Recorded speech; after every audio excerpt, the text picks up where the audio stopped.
কে তুমি তন্দ্রা হরণী, কে তুমি তন্দ্রা হরণী, দাঁড়িয়ে আমার চোখের আগে রাঙালে মন পুষ্প রাগে। কে গো চম্পা বরণী, কে তুমি তন্দ্রা হরণী, কে তুমি তন্দ্রা হরণী।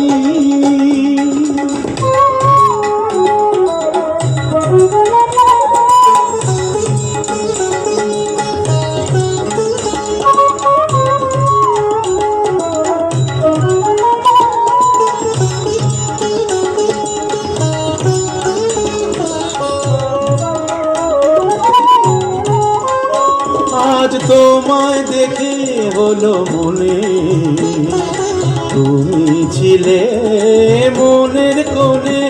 আজ তোমায় দেখে হলো মনে, তুমি ছিলে মনের কোণে। তোমার ডাকে কুল হারালো, তোমার ডাকে কুল হারালো আমার স্বপ্ন তরুণী, আমার স্বপ্ন তরুণী। কে তুমি তন্দ্রা হরণী, কে তুমি তন্দ্রা হরণী।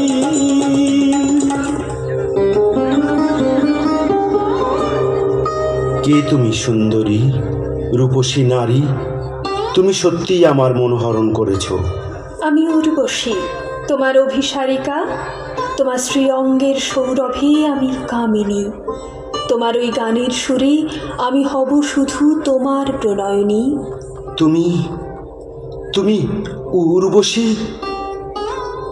মাতৃ সমকুরকুল জননী, প্রণমী তোমারই মাতা। অর্জুন, উর্বশী তোমার প্রতি অনুরক্ত। দেবরাজ তোমার মনোবাঞ্ছা পূর্ণ করার জন্য উর্বশীকে তোমার কাছে পাঠিয়েছেন। গন্ধর্বরাজ, আপনি দেবরাজকে গিয়ে বলুন আমি পার্থের সেবায় কোনো ত্রুটি রাখব না, তার সমস্ত মনোবাসনা আমি পূর্ণ করব। তোমার মনোবাঞ্ছা পূর্ণ হোক।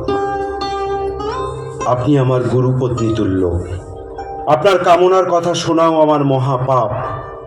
আপনার থেকেই আমাদের আদি বংশের শুরু, সে কথা শুনেছি আমি আমার পিতৃপুরুষের কাছে। আমার প্রণাম গ্রহণ করুন মাতা। অর্জুন, তুমি কি জানো না পুরু বংশের পুত্র পৌত্রেরা স্বর্গে আমার সঙ্গে অবলীলায় ক্রীড়া কৌতুক করে? স্বর্গের দেবতারাও আমাকে সমীহ করে চলে এবং তারাও আমার সঙ্গে কামনায় মত্ত হয়। তাই তোমাকে আবারও বলছি, তুমি প্রসন্ন হও, আমাকে তোমার বুকে স্থান দাও। অসম্ভব, আপনি আমার মাতৃসম, আপনাকে আরও একবার প্রণাম নিবেদন করি। এত অহংকার তোমার পার্থ! আমি আজ মদন বাণে জর্জরিত, তুমি আমাকে প্রত্যাখ্যান করলে। আমি কামনায় পীড়িত হয়েই তোমার পিতা দেবরাজের আদেশে অভিসারিকা হয়েই তোমার কাছে এসেছিলাম।